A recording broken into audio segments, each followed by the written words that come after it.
우리에게 말씀을 통해 믿음이 무엇인지, 간구가 무엇인지 그 비밀을 우리에게 말씀하고 계십니다.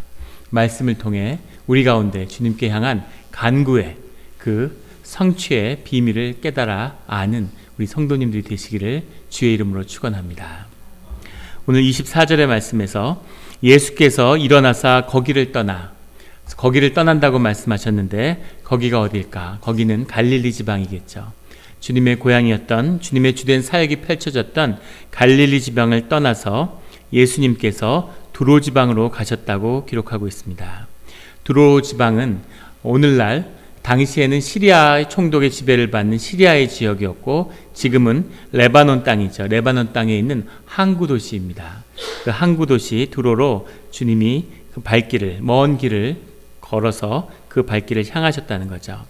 그래서 그 지방으로 가서 한 집에 들어가 아무도 모르게 하시어 한 집에 들어갔다고 하는 이 두로 지방에 있는 이 집, 예수님의 공생애를 통해서 주님이 여러 번 이 두로의 집에 한 집에 들리시죠. 그리고 거기서 시간을 보내십니다. 주님께서 안식의 때를, 물론 주님이 혼자 가신 건 아니고 마태복음을 보면 그의 제자들도 동행했음을 알 수 있습니다. 제자들을 데리고 한 집에 가서 조용히 안식의 때를 가지시는 거죠. 주님이 주시는 사명과 거기에 걸맞는 하나님의 기름 부음을 받는 그 시기, 그 시간을 가지려고 두로의 한 집으로 가셨으리라 생각됩니다. 그런데 그 집에 가셨지만 아무도 모르게 하시려고 했지만 하나 숨길 수 없더라. 이미 예수님의 그 신유와 축사의 그 능력이 그 지역에 퍼져나가서 이방인들에게도 예수님을 다 아는, 예수님을 기다리고 예수님을 쫓고 복음서에 보면 배를 타고 밤이 새워서 주님을 찾아다니는 그런 사람들, 이방에서 먼 길을 찾아와서 주님의 사역을 보고자 하는 그런 사람들이 주님 주위에 몰려들고 있는 거죠. 그래서 예수님이 그것을 숨기려고 하셨지만 숨길 수 없었다는 겁니다. 이방 땅 두로에서도 그랬다는 것이죠. 두로의 한 집에 계시는데 25절에 이에 더러운 귀신 들린 어린 딸을 둔 한 여자가 예수의 소문을 듣고 곧 와서 그 발 아래 엎드리니, 예수님이 쉬시려고 했지만 한 여인, 특별히 그 딸이 귀신 들린 그 절박함에 사로잡힌 한 여인이 주님 앞에 와서 발 앞에 엎드렸다는 거죠. 26절에 그 여자는 헬라인이요 수로보니게 족속이라. 수로보니게 족속이라는 의미는 수로 땅에 있는 보니게 땅에 사는 여인이었다는 겁니다. 그런데 특별히 수로와 보니게를 붙여서 수로보니게라고 불리는 이유는 당시에 리비아에도 보니게가 있어서 리비아 보니게와 구분하기 위해서 수로보니게라고 붙여서 불렀다고 하죠. 이 수로 땅의 보니게에 사는 헬라인, 이미 헬라는 멸망해서 로마에 복속되고 말았는데 헬라인이란 무슨 뜻이었을까? 헬라 나라 사람이란 뜻이 아니라 수로 보니게 지역에 사는 헬라 말, 그리거를 말하는 사람이었다라는 뜻이겠죠. 그 헬라인, 유대인의 눈에는 다 똑같은 이방인들이죠. 또 이방의 땅에 나와 있는 이 헬라인의 삶, 이방인 가운데서도 또 그 안에서도 이방인으로 살고 있는 그 여인이 주님 앞에 와서 발 아래 엎드렸다는 겁니다. 그 여자는 자기 딸에게 귀신 쫓아내어 주시기를 간구하거늘 주님 앞에 발 앞에 엎드려서 계속 간구했다는 거죠. 이 간구한다는 이 말은 문법적으로, 그리게 문법으로 미완료라는 것인데 계속되는 반복의 뜻을 문법적으로 담고 있습니다. 그래서 주님에게 그냥 귀신을 쫓아내려고 한번 간구한 것이 아니라 간구하고 또 간구하고 계속 애걸하면서 주님을 따라다녔다는 그것을 우리가 알 수 있죠. 27절에 예수께서 이르시되, 계속되는 그 간구와 그 부르짖음을 주님이 계속 외면하시다가 드디어 예수님이 말씀을 하시는 겁니다. 입을 열어서 반응을 보여주시는 거죠. 그런데 뭐라고 말씀하시냐면 자녀로 먼저 배불리 먹게 할지니, 자녀로 먼저 배불러 먹게 할지니 자녀의 떡을 취하여 개들에게 던짐이 마땅치 아니하니라. 주의 자녀에게, 예수님의 자녀에게, 그의 믿는 자녀들에게 준비된 떡을 어떻게 개들에게 던지겠느냐? 주님이 이렇게 말씀하셨다는 거죠. 믿을 수가 없는 충격적인 모습입니다. 아무도 충격을 받으신 것 같지가 않군요. 이 말씀이 너무 우리에게 익숙해서 이제는 자연스러운 거죠. 딸이 아파서 이 절체절명에, 이 이방 땅에 이 정말 목숨을 거는 이 여행 끝에 주님 앞에 무릎을 꿇고 간구하는 이 여인에게 주님이 거절의 의사를 나타내시는데, 단순히 그것을 쫓아주지 않겠다는데 그치지 않고 자녀의 떡을 취해서 어떻게 개들한테 주겠느냐, 이렇게 말씀을 하신다는 거죠. 어떻게 이러실 수가 있을까요?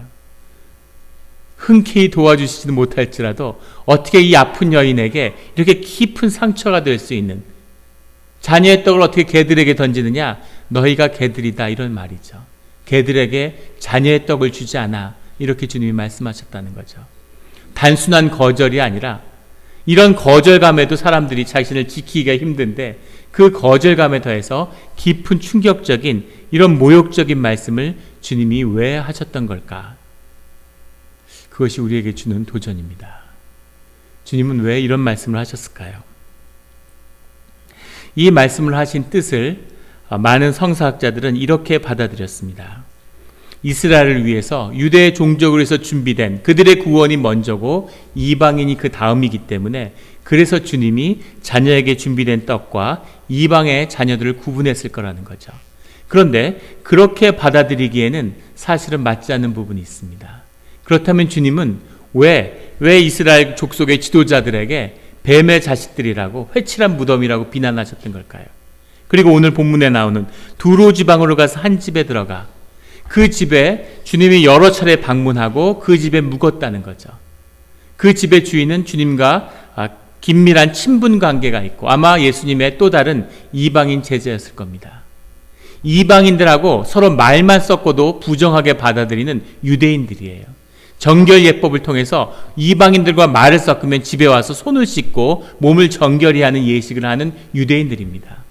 그런 유대인이었던 주님이 이 이방 두로 사람의 집에 가서 그 제자들과 함께 자리를 유하고 밥을 먹고 잠을 자고 정결 예식을 다 어기는 그 삶을 사시는 주님이 굳이 이 이방 여인에게 굳이 이스라엘 족속과 유대인과 이방을 구분하셨을까?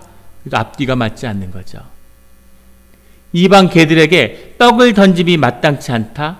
가이사에 있는 가라사의 귀신 들린 자, 그 자는 군대 귀신이 들린 자였어요. 레기온이 들어있다, 이렇게 주님이 말씀하시죠. 수천 마리의 그런 마귀와 귀신이 들린 그 자를 주님이 흔쾌히 쫓아내 주셨습니다.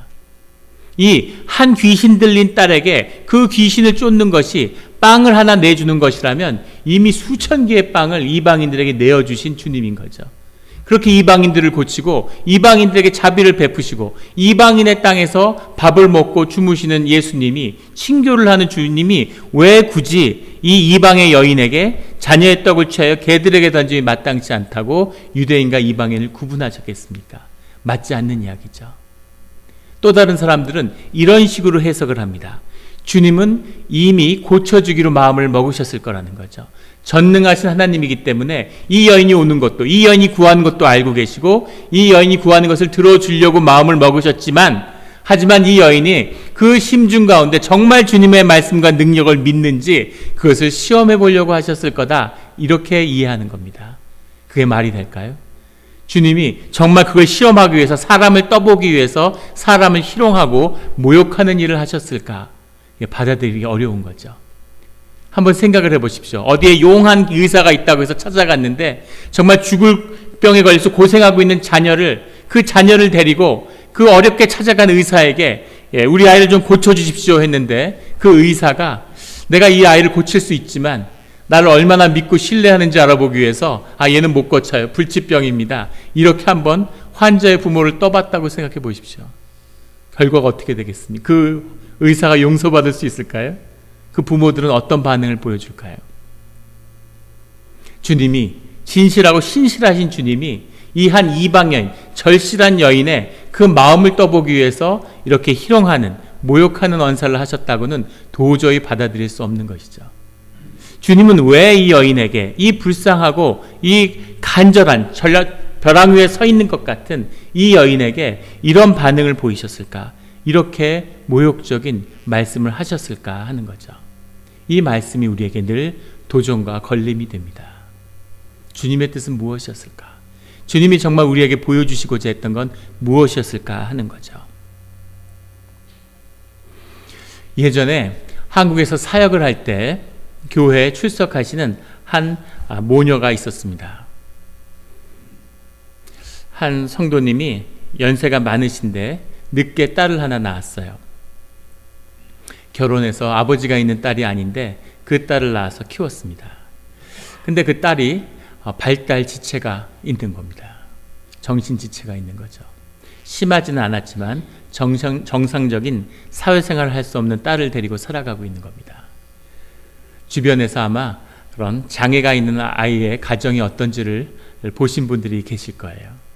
발달 장애가 있는 그런 아이가 가정에 태어나면 그 가정은 완전히 지옥같이 변하죠. 그 아이의 삶에 묶여서 아무것도 부모가 할 수 없는, 특별히 아빠도 없고 엄마 혼자서 그 아이를 키우는 삶이 어떤 것이었겠습니까? 남의 집 일을 하면서 그 아이를 데리고 다니다가 아이가 점점 커가는 거죠. 학교도 보낼 수 없고 아이가 커가면 힘이 세지면서 점점 더 말썽을 피우고, 그래서 그 아이를 보살피는 일 때문에 쩔쩔매고 힘들어하는 그 고달픈 삶 속에서 하루하루를 살아가는 그 엄마의 삶이 거기에 있는 거죠. 그런데 그 딸이 성년이 되었는데 자꾸 와서 자기가 몸이 아프다 그러는 거예요. 등이 아프다 그러고 발이 아프다 그러고 손이 아프다 그러고, 그래서 뭔가 지병이 있고 몸이 아픈가 보다 이렇게 생각했는데, 시간이 지나면서 우연히 어느 날 그 등짝이 모두 시퍼렇게 멍이 들어 있다는 걸 알게 됐습니다. 엄마가 집에서 맨날 때리는 거죠. 말을 안 듣고 통제할 수가 없는 자녀를 어떻게 돌볼 수 없으니까 그럴 때마다 애를, 속상할 때마다 애를 때리는 거죠. 그래서 애가 맞고 자라는 겁니다. 미국 같으면 그것을 들은 사람도 신고하지 않으면 똑같은 처벌을 받는다고 하죠. 한국에는 그런 법도 없고, 그리고 어머니도 그게 잘못됐거나 죄란 생각이 전혀 없는 겁니다. 당신도 맞고 자랐고, 유난히 폭력과 가정폭력에 관대한 한국 문화 때문인지 그것이 잘못이란 생각이 없고 애를 계속 때리는 거예요. 그 맞고 자라는 애 가운데 그 어머니의 그 아픔이 같이 하고 있는 거죠.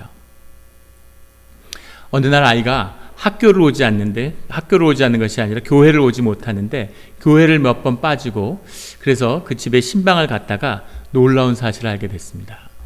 딸이 교회에 나오지 않는 이유는 딸이 임신을 했기 때문이에요. 임신을 했는데 그 아이의 아빠는 동네에 사는 아저씨인 겁니다. 참을 수 없는 분노를 느끼는 거죠. 도와주지는 못할 망정 이웃에 산다면서 이런 짓을 하는, 이런 인간 인면 수심, 인간의 얼굴을 하고 어떻게 이런 짓을 할 수가 있나, 이렇게 화가 내는데 어머니는 정작 그 사람들을 처벌하기를 원치 않는 거예요.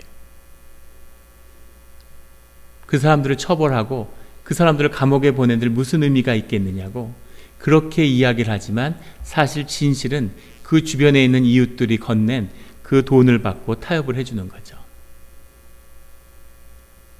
그 아이의 돈을 받고 타협을 해주고 없던 일로 덮어준 그 대가로 아이가 중절 수술을, 낙태 수술을 받게 됐습니다. 그 수술도 불법이죠.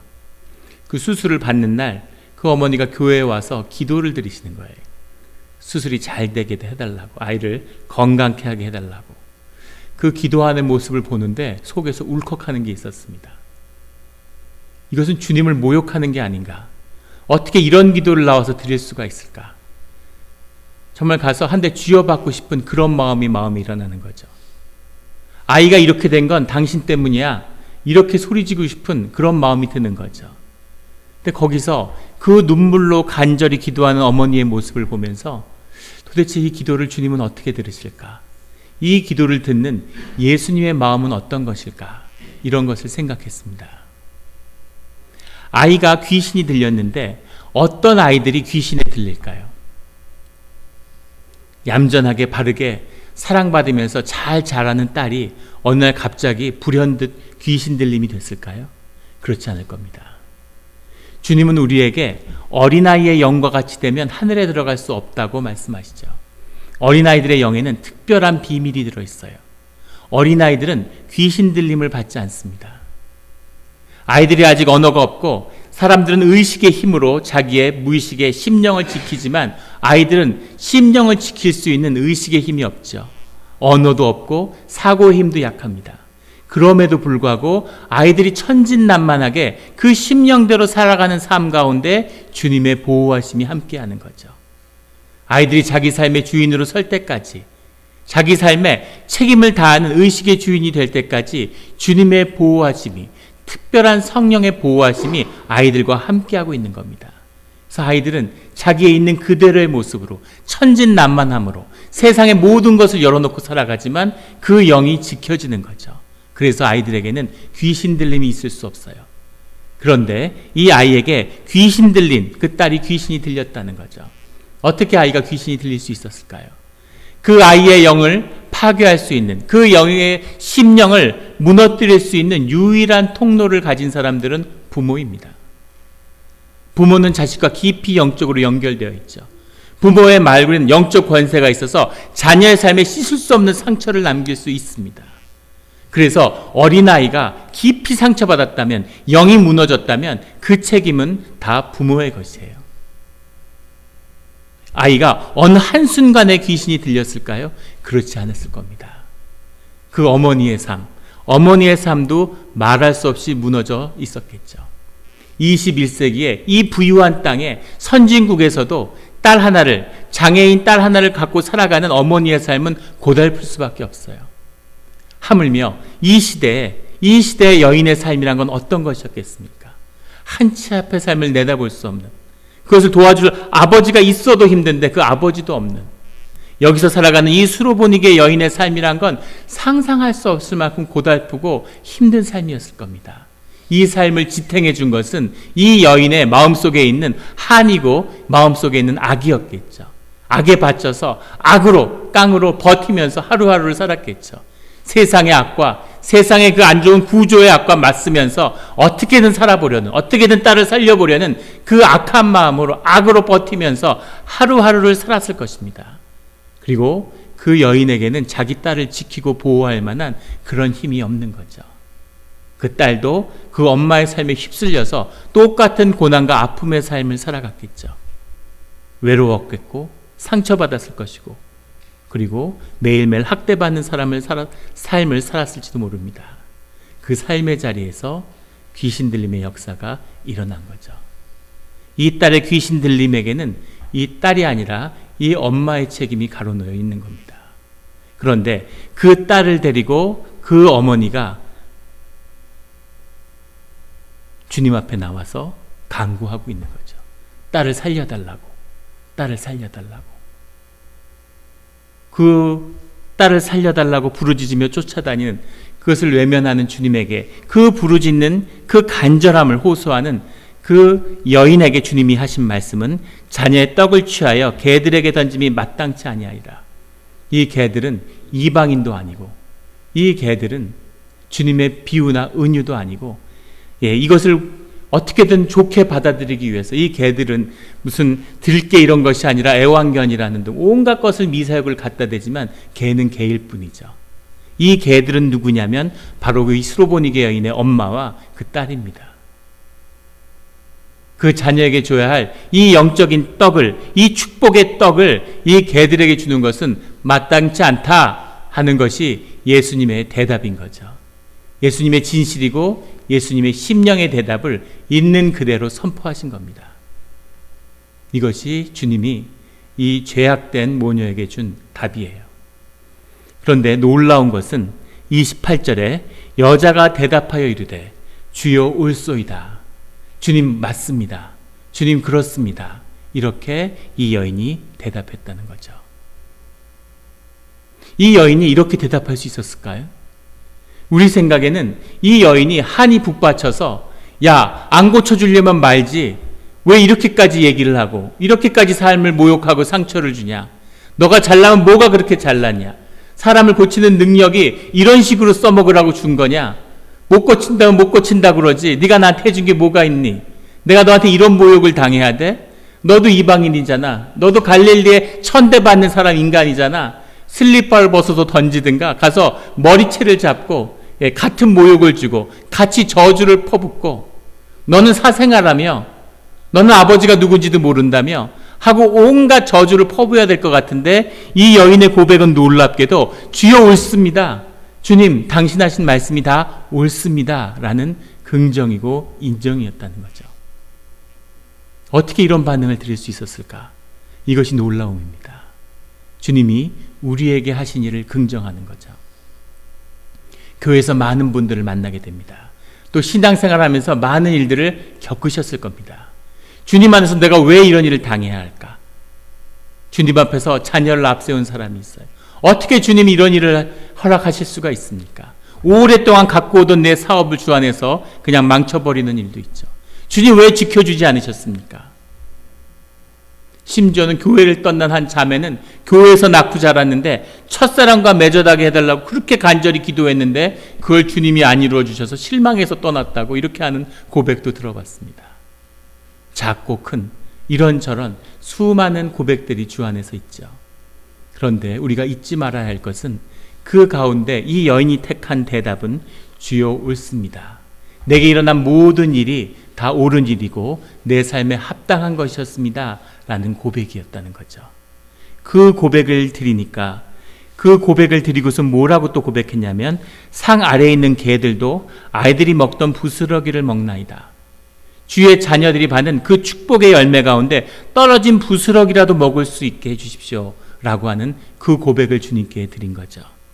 그 고백을 들은 주님이 29절에 뭐라고 말씀하시냐면 이 말을 하였으니 돌아가라. 네가 이 고백을 했구나. 이 고백을 네가 했으니 너는 돌아가라. 귀신이 내 딸에게서 나갔느니라. 그 역사가 주 안에서 이루어진 거죠. 주님은 언제 이 수로보니게 여인의 소원을 들어주겠다고 결심하셨을까요? 미리 알고 준비하고 계셨을까요? 아니면 이미 선포됐는데 여인만 모르고 있었을까요? 이 여인의 고백하는 이 순간 주님 옳습니다 라는 고백을 할 때 주님이 네가 이 말을 하였으니 귀신이 나갔다 이렇게 말씀하시는 거죠.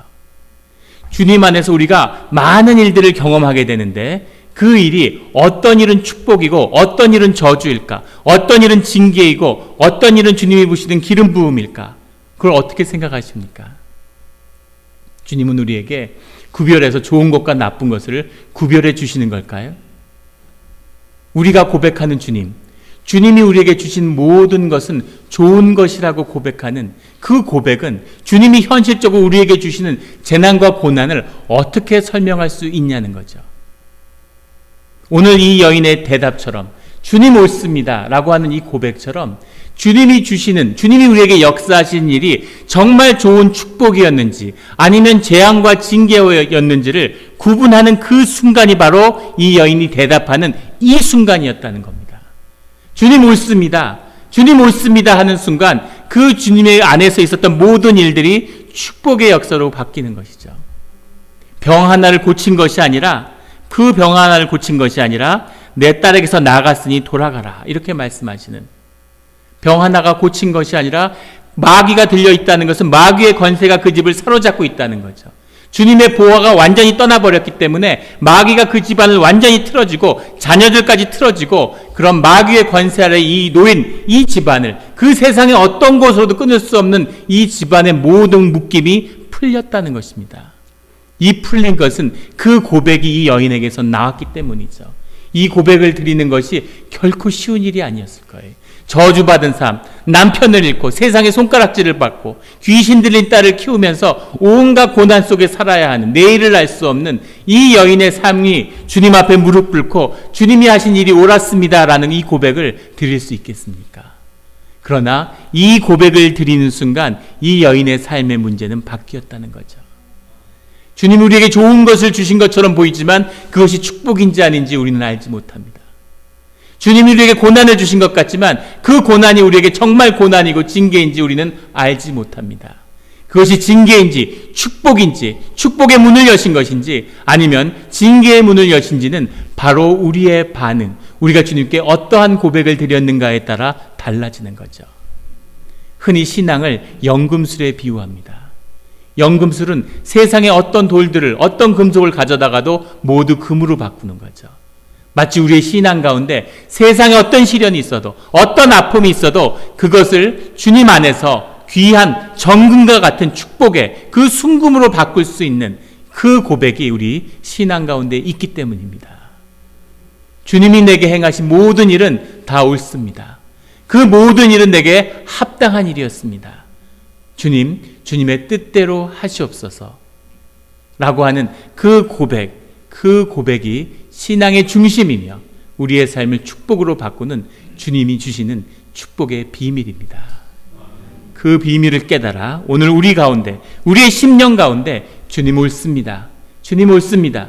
내게 있었던 모든 일이 내게 있어야 했습니다. 라는 고백으로 삶을 정금과 같이 바꾸는, 모든 시련과 아픔을 축복으로 바꾸는 하나님의 임재와 이 하나님의 축복이 함께 하시는 우리 성도님들의 삶의 자리가 되기를 예수 그리스도 이름으로 축원합니다.